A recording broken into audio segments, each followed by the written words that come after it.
Our next speaker is a senior majoring in interior design, who during the past 4 years has been very active in the American Society of Interior Designers, the Home Builders Association, and a faculty-led research team.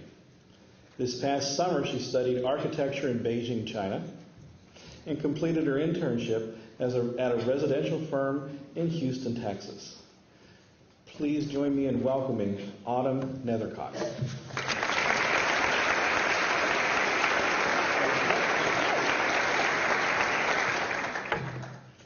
Hi, my name is Autumn Nethercott, and as he already said, I'm a senior here at CMU.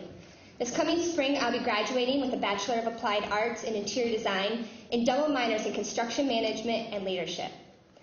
I've been asked to speak today on my impressions of the learning environments in this building from both the perspective of a student and an interior designer. Having toured the new facility, it is evident to me that the designers considered every facet of the educational experience. What you may not know is that a positive learning environment can affect students' psychological and subsequently physical well-being.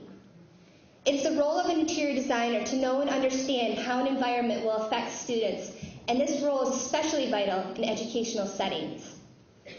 As students, we have a set of core expectations for a new building. First and foremost, it should be aesthetically pleasing. One look around, and I think that the success of that expectation goes without saying. In addition, a building should be rich in technological resources. This building features over 400 computers, and a number of classrooms are equipped with high-tech teaching podiums, room wizards, and 74-foot LCD display screens. This building also houses over 76 miles of internet cables, and wireless internet capabilities are available throughout. Cutting edge? Check, check, and check. This past summer, I had the opportunity to study abroad in Beijing, China. One of the most highly stressed concepts I was taught was the importance of the orientation of a room in relation to the sun. You may have noticed that while all the child development labs face south, most of the classrooms have either a southern or northern orientation. According to Chinese tradition and case studies, northern light provides an ambient hue contributive to learning, while southern light is the most effective for child development.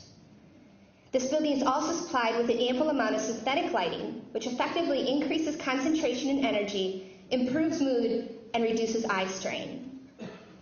In a similar light, pun intended in this case, research has also shown that a lack of sound-absorbing materials in an educational setting can cause distractions, which can interfere with focus, performance, and retention.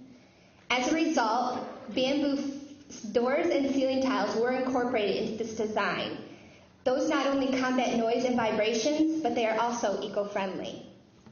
As many of you know, this is Central Michigan's first LEED certified building.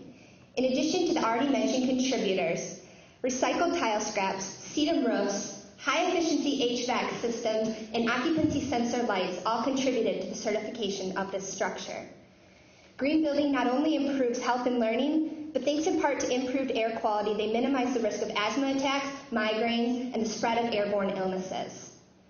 This factors into evidence that LEED structures provide an improved educational environment for both teachers and students. Despite all that I have mentioned, there is one thing missing from this new building: the new school smell. And believe it or not, that's something for which we ought to be thankful for.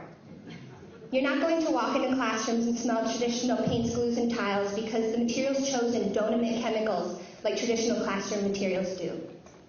Instead, students can breathe in their educational experience without having to breathe in the toxins that all too often come with it. While I could stand up here for hours and talk about the overall design of this edifice, I instead encourage you to walk through and see it for yourself if you haven't already. Today, I am proud to help usher in a new standard for educational excellence. Thank you so much for your time and contributions to Central Michigan University. Go Chippewas.